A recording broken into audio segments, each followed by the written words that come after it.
ครบรอบ50 ปีไซสนะปลดปล่อยภาคใต้เวียดนาม อันเป็นบัตรเก้าแห่งไซสนะปลดปล่อย3ชาติอินโดจีนในวันที่30 เมษายนแม่นวันปลดปล่อยภาคใต้และท่อนโฮมประเทศเวียดนามเป็นหนึ่งเดียว ซึ่งมาฮอดปีนี้ครบรอบ50 ปีพอดี 30 เมษายน 1975 หา 30 เมษายน 2025 เมื่อหวนคืนประวัติศาสตร์นับแต่ท้ายศตวรรษที่ 19 หาต้นศตวรรษที่ 20 ที่ลัทธิลาเมืองขึ้นฝรั่งได้เข้ามาหุกหารและยึดเอา3ชาติอินโดจีนกลายเป็นหัวเมืองขึ้นภายใต้การนำพาของพรรคคอมมิวนิสต์อินโดจีนและประธานโฮจิมินห์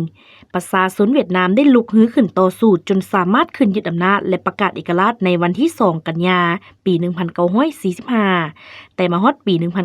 1946 พวกจักรพรรดิฝรั่งได้กลับคืนมาหุกหารเวียดนามเป็นครั้งที่ 2 ประชาชนชาวเวียดนามได้พร้อมกันต่อสู้กับพวกจักรพรรดิฝรั่งจนฮอดวันที่ 7 พฤษภาคม ปี 1954 จึงได้รับชัยชนะและทับมั่งศูนย์บัญชาการใหญ่ของฝรั่งอยู่เดียนเบียนฟู แล้วนำไปสู่การเซ็นสัญญาเซอร์แนลเกี่ยวกับอินโดจีนในวันที่ 20 กรกฎาคม ปี 1954 ภายหลังเซ็นสัญญาน้ำหมึกบ่ทันแห้งพวกจักรพรรดิอเมริกา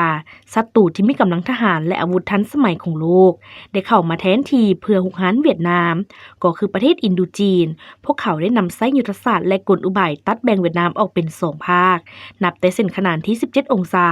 ลงไปภาคใต้อยู่ในเขตควบคุมชั่วคราวของอเมริกาและพวกทหารหุ่นไซงอนจากนั้นได้เปิดสงครามกับภาคเหนือเวียดนามกวาดเอาประชาชนไปค่ายอพยพอยู่ภาคใต้ดำเนินสงครามแต่ฝ่ายเดียวและเข็นฆ่าประชาชนเวียดนามหลายกว่า 80,000 คนจับกลุ่มผู้หักษาหลายกว่า 500,000 คนตลอดระยะ21 ปีที่ครอบครองภาคใต้เวียดนามพวกจักรพรรดิอเมริกาได้ลงทุนหลายที่สุดให้แก่ลัทธิต้านคอมมิวนิสต์นับทั้งพื้นฐานวัตถุเงินคำอาวุธยุทโธภัณฑ์และเลเหลี่ยมด้านวัฒนธรรมแนวคิดที่โหดเหี้ยมและปฏิการขูดรีดด้วยน้ำใจรักชาติอันแห่งกล้าบวกกับความเครียดแค้นจักรพรรดิผู้หุกหารของประชาชนเวียดนามผู้พิละอาจหาญโดยสืบต่อมูลเสื้อวิรชนแห่งการสร้างสรรค์และปกปักรักษาประเทศชาติมาดนถึง 4,000 ปีประชาชนเวียดนามภายใต้การนำพาของพรรคคอมมิวนิสต์เวียดนามได้ลุกฮือขึ้นต่อสู้ต้านจักรพรรดิอเมริกาและลูกมือเป็นเวลา20 กว่าปีอย่างมั่นเหนียวเพื่อกอบกู้เอาเอกราชอิสรภาพมาให้ประเทศชาติตนตามคำสั่งสอนของพรรคประธานโฮจิมินห์ที่ว่าบ่มีหยังประเสริฐเลิศล้ำกว่าเอกราชและเสรีภาพจากนั้นบ้านหบใหญ่ๆและการลุกฮื้อขึ้นในฤดูบานใหม่ปี 1975 ได้รับชัยชนะอย่างสมบูรณ์ภาคใต้เวียดนามได้รับการปลดปล่อยและเฮ็ดให้ทั่วประเทศเวียดนามได้รับการปลดปล่อยอย่างสมบูรณ์ชัยชนะปลดปล่อยภาคใต้เวียดนามในวันที่ 30 เมษายน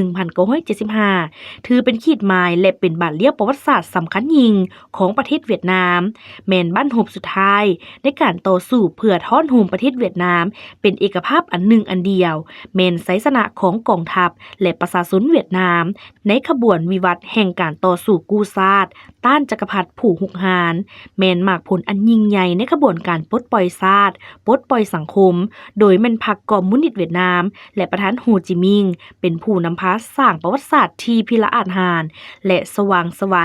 ในขบวนแห่งการก่อตั้งและปกปักรักษาประเทศชาติเวียดนามนับเป็นพันๆปีที่ผ่านมาทั้งเป็นการไขสังกัดให้เวียดนามมีสันติภาพเอกภาพและก้าวขึ้นสังคมนิยมดำเนินการเปลี่ยนแปลงใหม่หันเป็นอุตสาหกรรมและทันสมัย